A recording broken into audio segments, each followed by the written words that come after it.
Outspoken with Bruce and Gaydos presents The War Room, a political symposium cutting through the noise of the 2024 election. The War Room starts now. And you're going to hear The War Room throughout 2024. As today is Super Tuesday, 15 states, 1 U.S. territory, already heading to the polls. Super Tuesday to vote for God only knows who. We're going to get some of the initial results at 5:30 our time. Will be when the first polls have closed back east, I believe, or some of the ones. So we'll be getting some back east polling, back east numbers here pretty soon. All right, in the War Room, we've got the panel. Gaydos, Bruce. We have, of course, Chuck Coughlin, who joins us, President and CEO of High Ground. Hey, Chuck. Hello. It's a joyous time to be here. Yes, it is. We have Kyrsten Sinema. She's retail and economics expert, President of KB Advisory Group. Hey, Kyrsten, nice to have you in the War Room. Thanks for having me. Let's talk about, we're going to get to Super Tuesday in about 10 minutes. Okay. The big story in politics, and really it is that it's now a two-way race for this seat in Arizona for the United States Senate. If you're just joining us and you haven't heard the news, earlier today, Independent Senator Sinema says that she is done. She will step down at the end of the year. It was a one and done. Is anybody surprised by this? I'm not surprised. It didn't sound like every time I spoke to her over the last 2-3 months that she didn't want to run for this. Why didn't she want to run for re-election? The road was way too tough. That's what she saw? And the narrative underneath her, as you guys identified it just previously, is too narrow of a path. So she couldn't win? And I don't think so. It would have been a very, very difficult. So she would have needed... I agree. She would have needed 20% of Democrats to support her. That's a tall order given the fact that she is like, just stuffed her stiff arm in their face. And then because Democrats feel like she abandoned them in some way. Yes. Yeah. Well, and she was impudent about the way she did that, right? Fair enough. I mean, the curtsy, the social media stuff. I mean, she alienated that base of voters. Okay. She would have needed 25 to 30% of Republicans. That's a big number because any statewide Republican candidate needs 85 to 90% of their base to hold. For a Republican to win. So she needs a big chunk of Republicans. And then the biggest challenge of all is 60% of unaffiliated independent voters. And putting a rope around that people is that's like roping a Mustang because they're independents for a reason. They're not joiners. Well, but they aren't a cohesive group. They don't all believe the same. And That's right. So it's a tough road for her to do. But, the observation I thought that I was interested in watching, because you guys talked about this earlier. You were talking about how she sort of she emulated McCain in a lot of ways. I think she was trying to. Right. I think that was Especially right. with the hair. Okay. The comb over? Yeah. But the different I worked for John. So Yes. I worked for John back in the day. Mm-hmm. And one of the things that I admired about John was he was always at odds with the hardcore base of the Republican Party. Yep. But what he did, and not many people knew this, but he would hold town halls. And he would have a town hall, and he would stay there until the last person standing. He showed respect for everybody else, pre-social media, right? Pre that demarcation point in our culture. He would stay there and answer every single question. Including tough questions. Hours, people yelling at him. Yeah. And he would be respectful. Okay. And he would be decorous. And he would handle everybody, but everybody felt like they could take a chunk of him away, and they did, but they respected him for it. So he survived and continued to win all those primaries, even through Trump. He won an election before his last election. But Senator Sinema has not had any Never outreach like that. And the other guy didn't do it. And the other thing that's important to remember here is Sinema's the progenitor of Jeff Flake. Right. So this happened to Jeff Flake on the other side, and now it's happened to Kyrsten Sinema on the Democratic All right, side. we're in the War Room. Chuck Coughlin, Kyrsten Sinema. Of course, you've got Bruce and Gaydos. Okay, so Kyrsten, what do you make of Sinema leaving? If she had got that immigration bill passed, the one she worked on for 6 months, if she had that passed, would she have stayed in the race in your mind? I think she's very interesting because she's toyed with this whole situation and I kind of appreciate her because she's building false demand. And I don't know. I think she knew all along she was going to do this. Yeah, I'm wondering, when was the time that she said I'm out? Did she look at the poll numbers last year and say, yeah, this isn't working? Did she say, hey, I'm a Democrat, but I got to be an independent, so I got to go right to the general? Because that's the only way I can win. Maybe I can't beat Aruma Gallego in the primary. Did she think then, well, this isn't going to work. Maybe I'm going to be an independent, and nothing really ended up working for her if you look at the numbers, if you look at the immigration bill. To me, guys, it was like she tried to get things done. Yeah. She was one of the few people in the Senate that actually wanted to get something done, and now we've lost her. Yeah. Now that's over. Yeah. I think the original, I remember I was home.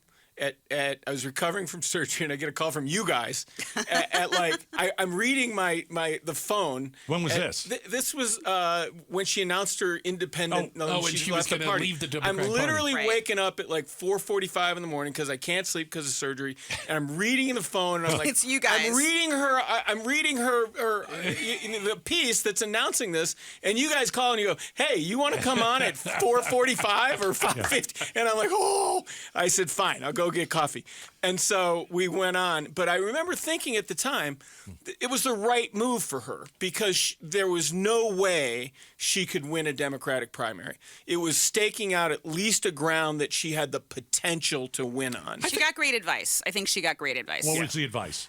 Wait it out and don't run. Wait it out and don't run. So where does she go from here now? So I'm thinking, and this is so bizarre, but I always bring you these like bizarre angles to things. Yeah, because I don't even know. I see her being like an ambassador. I see her doing some weird think tank stuff. I don't know. I just think that there are a lot of, she's very avant-garde. Mm-hmm.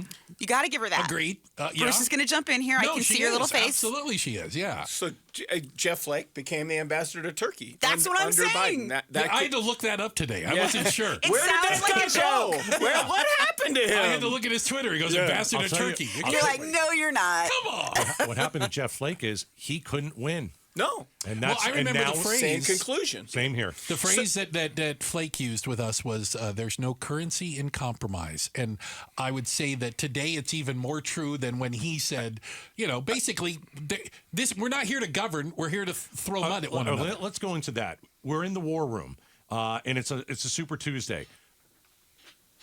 Kyrsten Sinema was negotiating. She can talk to both sides. That's gone now. Do Americans not want that?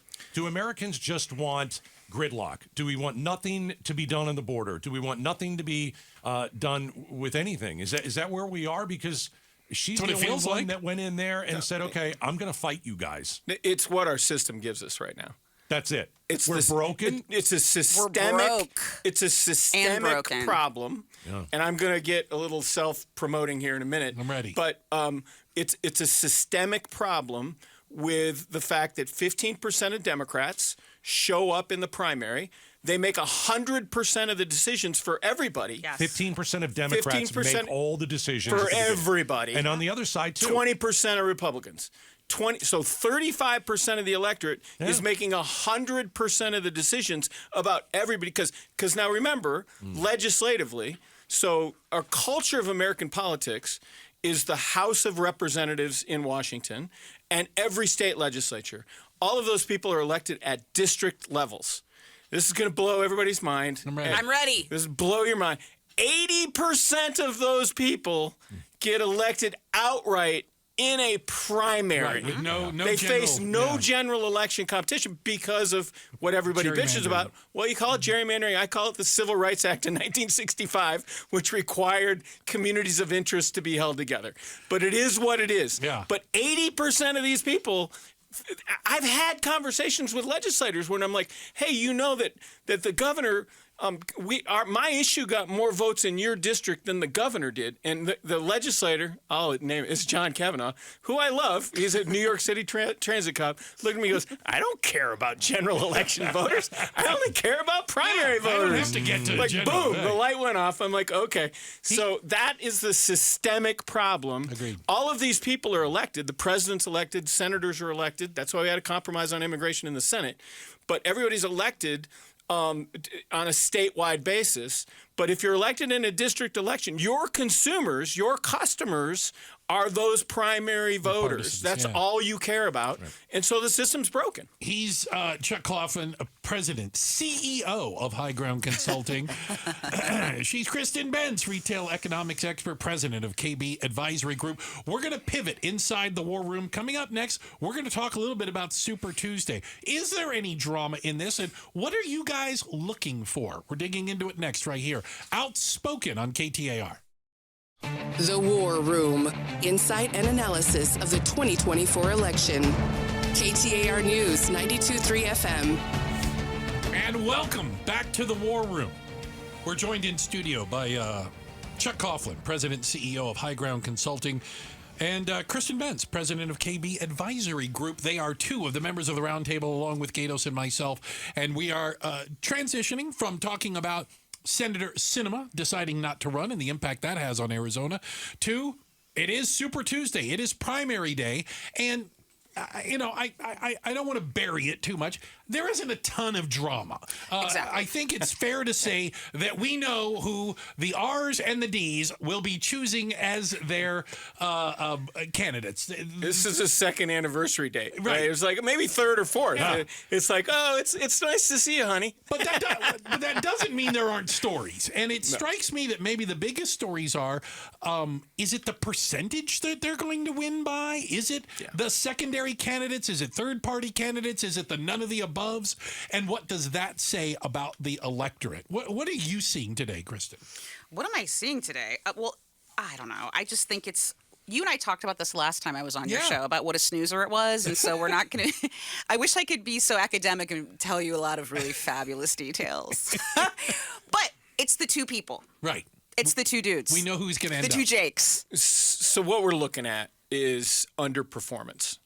So let's go back to the Lake election last time here in Arizona, where she lost the election to Katie Hobbs. And I'm like, what? She's like, oh, it's Friday. Well, look at the numbers. Kimberly Yee, the state treasurer, got more votes than Carrie Lake got. Right. And you're like, oh, there's a problem there. And then you look at the county race here in Maricopa County. You look at the county attorney, and she got more votes than Carrie Lake did too, in the state's most populous county. So it wasn't an R versus D thing. No, it's an underperformance thing. So the thing we're looking at today is how well Trump does with the Republican electorate. Okay. Very hard to determine because most of these states, a lot of these states have open, like you don't even have to be a Republican or a Democrat. You just go in and go, I want to request a ballot today. Mm-hmm. I mean, there's a lot of different rules. But the theory that everybody wants to look at is how much of the base does Trump grab? Does he grab 65, 75, 85? Let me answer it. Yeah. So the number I have is 1 in 7 Republicans don't plan to vote for Trump. Right. Okay. So I don't know what percentage that is. I don't know either, but it's a weird one. Right? Listen, if you have 7, I think 1 in 7 Republicans, I don't think that's a good number for Donald Trump. I have some other. This is exit polling data coming out of individual states. Yeah.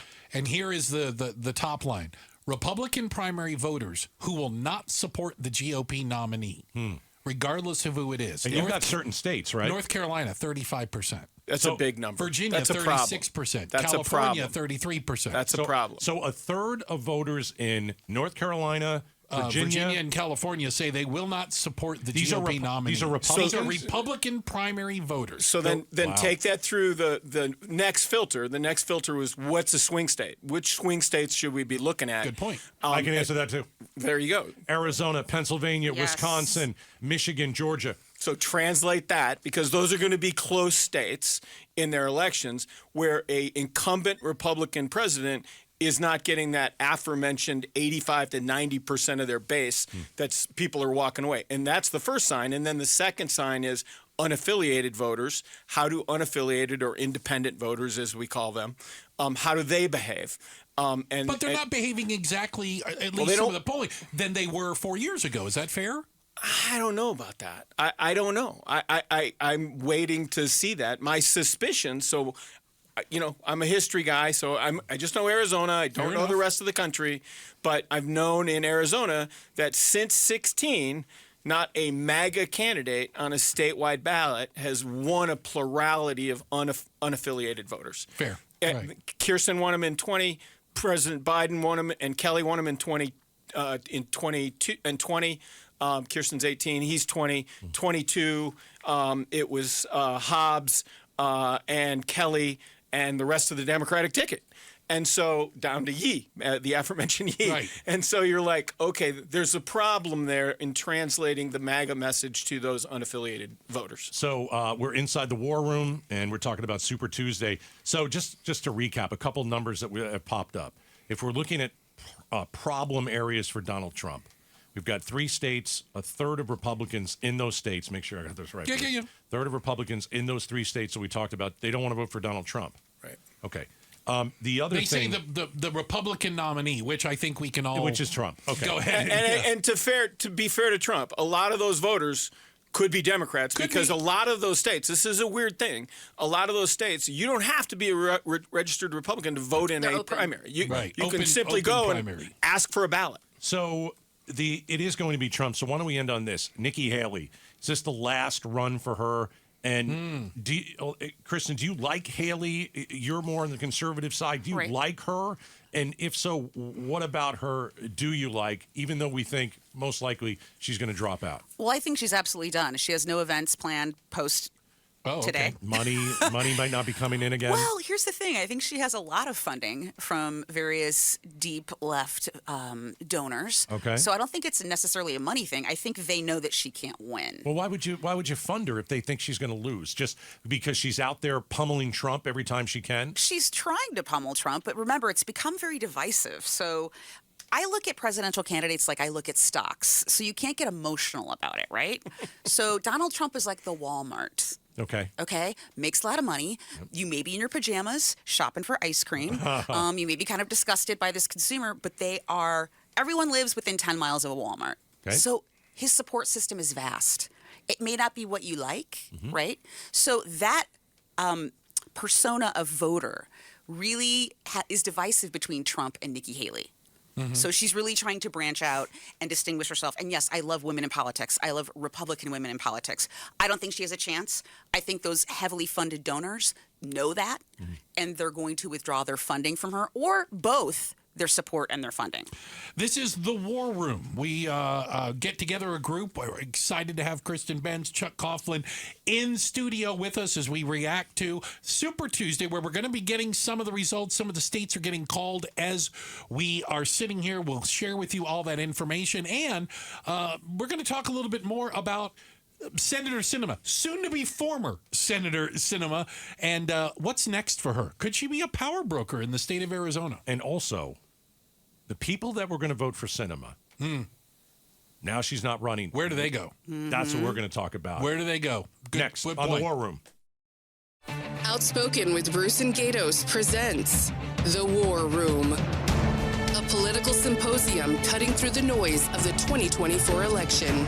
The War Room starts now. All right, we are halfway through the War Room. We started at 5:05. We'll continue along. This is something you're going to hear in 2024 as we have a big election year. Chuck Coughlin is, yes, we do, Bruce. Chuck Coughlin is with us, President and CEO of High Ground. Also on today's panel, Kyrsten Benz, President of KB and Advisory Group. Bruce and Gaydos, we will always be on the panel. So let's move away from our last segment where we talked about, well, who is actually voting? What type of person went to vote today across the country as 15 states are voting on Super Tuesday? Let's go back to Arizona where Kyrsten Sinema, the independent senator, said she is done at the United States Senate. Okay. So, Chuck, let me start with you. Where are her votes going? Because if you look at a poll, she's in third place. It goes, there was an Emerson poll. Gallego 36, Lake 30, Sinema 21. Where did her 21% go? So you guys were trying to label Super Tuesday with a name earlier. Like a better name for Super Tuesday, yeah. In Arizona, it is Super Gallego Tuesday. Really? Well, but think about it, because the Democratic Party was aced out. They were not going to support anybody in a three-way race. Now they are. Oh. Say that again? So in a three-way race with Sinema in, as a former Democrat, they were showing her respect that the Democratic National Committee and the Democratic Senatorial Committee were staying out of the race. We're not going to put money in hands this. off. Really? Hands off. They were saying Gallego or her would be fine for us. Three-way and so they're out. And so now the chips machine. are in. chips are in, the machine's in. The Gallego slot machine hit 777s today. Here's something though that I thought was interesting, and I know there isn't a ton of polling in Arizona on this, but when I saw the heads-up matchups, Gallego, Lake, Sinema. Yeah. The polls have Gallego ahead 5%, 6% in a three-way race. Yep. But when you went to a two-way race between Gallego and Lake, he's still up by about the same percentage point. Time. Did you not see his Twitter account? I would refuse to call it X. He conceded that Kari Lake is leading right now. So I hate to bust your bubble. I think he's doing that to raise money. I think he needs to raise money. And I can tell you that is not the former Ruben Gallego Twitter account that used to be a Twitter troll account. Because he used to manage that himself. I don't believe he's managing that anymore. Yeah, I've seen the ones where he says, "I'm losing and send me money." So back to where do voters go? Where does the 21% that Sinema had Sinema go? supporters. So my theory on this is that most people, nerds who watch this, people who talk about it know who Ruben Gallego is, but he's really largely unknown. He's largely a guy who represents the smallest congressional district voter turnout wise in Arizona. And he's relatively more of a junior congressman as well. Relatively unknown to the whole electorate in Arizona. I dare say that his name ID is probably well below 50% in Arizona today. Yeah. And whereas Lake's going to have a high name ID after just going through 2 years of claiming that she's governor when she's not. So who's got a bigger canvas to paint on? And who has a bigger canvas to be able to narrate a larger campaign to people who, again, aren't nerds like us talking about this all the time, who are out there looking, okay, who am I going to vote for? He can tell his story and create the story better than Lake. We had Kari Lake on here a couple weeks ago. I heard about that interview. Did you hear about it? Yeah, I heard it. Where I got laudatory journalism credit for that. Kinder, gentler Kari Lake. I don't know any way to describe it. But don't hold your breath. Yeah, but it was a very different Kari Lake. Let's go into that. Why not hold your breath, Kyrsten? You said it. We're in the war room, by the way. It's Super Tuesday. You just said don't hold your breath because I think you make a good point. We have seen the warm and fuzzy Kari Lake. Are we going to continue to see the warm and fuzzy Kari Lake? By the way, don't buy that on sale. And not at all. Are we going to see more of that now that it's a two-way race with Sinema out? And why would she be warm and fuzzy? That's not her deal. She's definitely not warm and fuzzy, and she's very, Nobody buys it. Direct and to the point. But now Trump is Kari Lake is Trump. Right. Are you buying the warm and fuzzy? I'm not buying it. Are you buying I don't think she's warm and fuzzy at all, as a matter of fact. Right. I think she has teeth and claws. Yeah. So she and Trump are going to adopt the very identical strategy from here on out. They're in lockstep. It's going to be negative all the time. It's going to be Biden is the worst human being on the planet Earth and a terrible human being, and he's senile. And it's going to be Ruben Gallego and go into all of the bad shit that she can dig up on Ruben Gallego. Because you're not wrong, but that's what we're going to see. The tactic there is to suppress the vote. Suppress the vote. Yeah. Don't create any enthusiasm in the electorate. Don't let any hope. Don't let any hope out of the I'm not blaming you and your ilk, Chuck. I'm telling you, I've done this. I was going to say that is a strategy. I don't think that's obvious to everybody, but one of the strategies is if you can't get more of your voters to show up, suppress an alternative one is to get less of the other guys to show up. Absolutely. Right? Yeah. That's clearly going to be the strategy. So, here. And if you're just negative, people get turned off. You saw last week she's digging into his divorce file, which is sealed. She wants information out on that. Hold on, Kari Lake is digging into Ruben Gallego's sealed divorce file from Mayor Gallego, the mayor of who has endorsed her ex-husband. Yes. So she's trying to dig up all kinds of stuff on that. That's how nasty it's going to get. It's going to get brutal. Absolutely. Yeah. It's going to get brutal. It's not ideas. It's not. This is what I would do on the border. No. This is how I would vote. No. It's not about how I feel about abortion. It's going to be let's go after a guy. To her point, it is about how she feels about abortion and how so? Walking back that federal abortion ban. Right. And personally, I think it should be in the state's hands, but that's new rhetoric from her that we haven't heard in a while. Right. So there's that's general election rhetoric. So yes. If you're her, if you're Ruben, then this is what we call in the business message discipline. Do not follow her lead. You've got a great story to tell. You have a great narrative to talk about. You want to talk about your your upbringing, single family, single mom, military background, a single mom, went to Harvard, by the way. Did he really? Worked his way through Harvard. Yeah. Well, It always takes 5 minutes for them to tell you they went to Harvard. Then his service in Fallujah. I'd end with the the January 6th on top of a desk helping the Secret Service secure the floor. So what we're going to see. Yeah. Two different. Am I wrong? Is this a repeat of Sinema versus McSally? It was McSally attack. It was Sinema. I'm staying out of the fray. You can attack me all I want. I might not even look at you while we debate. Yep. So that's what we're going to see. Yeah, I believe so. Because back to that. I mean, Sinema was the first Democratic senator to win an Arizona Senate seat since Dennis DeConcini 30 years ago. Yeah. And that was the path. All right. She demonstrated that's the path to win. Real quick. If you had to pick a winner now, Bruce, who do you pick? Lake, Gallego? Carrie Lake. Okay. And Chuck? I got to go with the congressman. I think Okay. I think Just Congressman's for now. got a better palette to paint on. Yeah. All right, we're inside the war room. We are, and we're going to be back. We are getting some results in.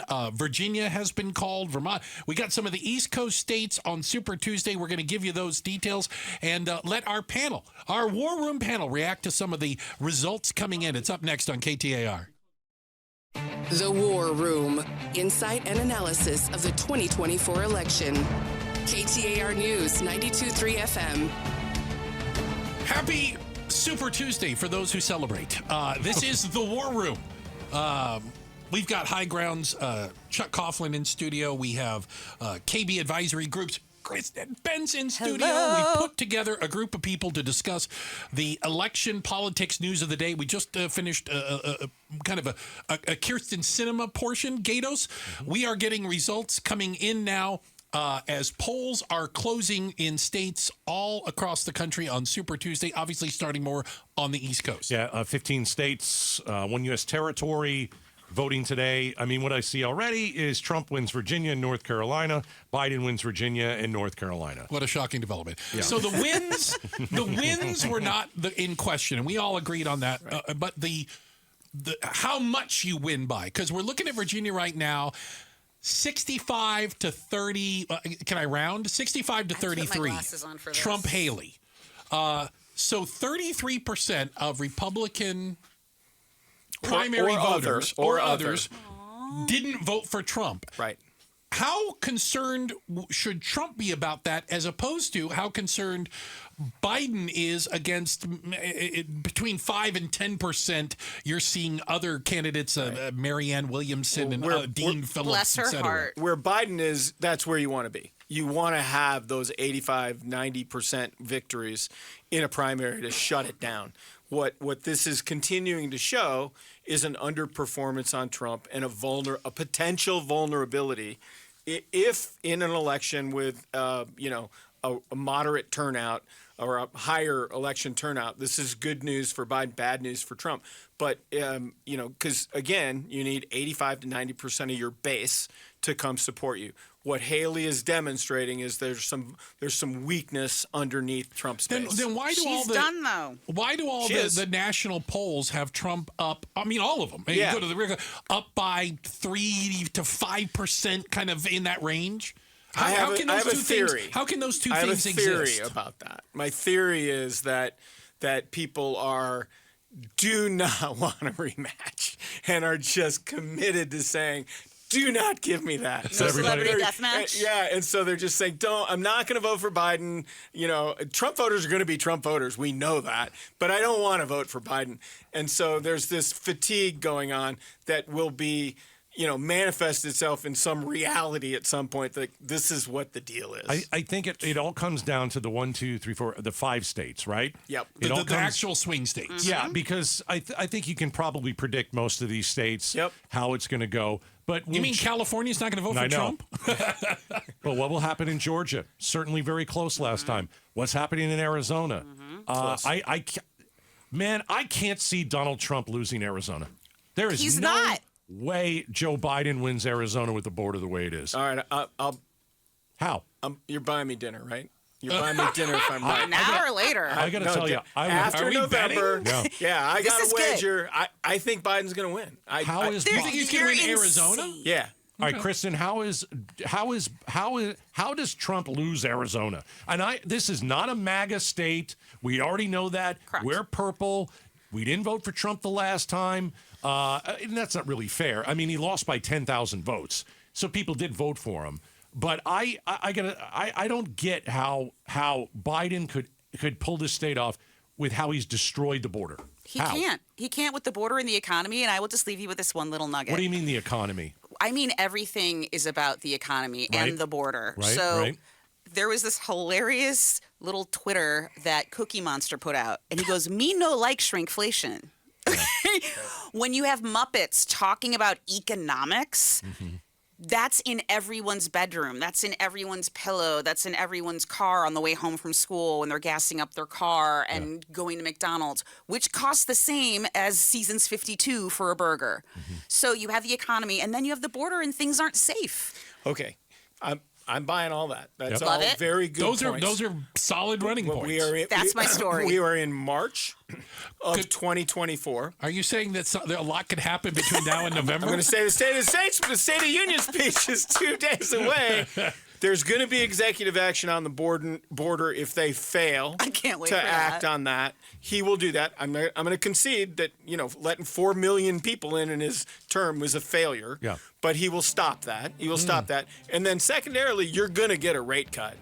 You're going to get a rate cut. You're not going to get a rate cut until June. You're getting a rate cut. I will buy everyone dinner. The market, despite today's performance, is going up again. There's going to be a lot of dinners. All right, we're going to have to continue this conversation. We are. It's a symposium. We're in a I love this symposium. symposium. It's so fancy. In our next war room. Yes. Hey, Chuck, thank you for joining us. Kyrsten, thank you for joining us. Outstanding. Gaydos also on the panel. Bruce on the panel. We had the We've got best a time. 6 o'clock hour coming up. That we do. And this segment brought to you by HigherPrice.com. Carol Royce, your home sold guaranteed realty. We have a check in the headlines. We're going to help you with your traffic. Make sure you're getting home. And we're going to hit the big story of the day. Senator Sinema, a senator no more, very shortly. Coming up next right here on Outspoken with Bruce and Gaydos on KTAR. Thanks for watching Outspoken with Bruce and Gaydos. Tap to watch more from KTAR News and click the button in the middle to subscribe.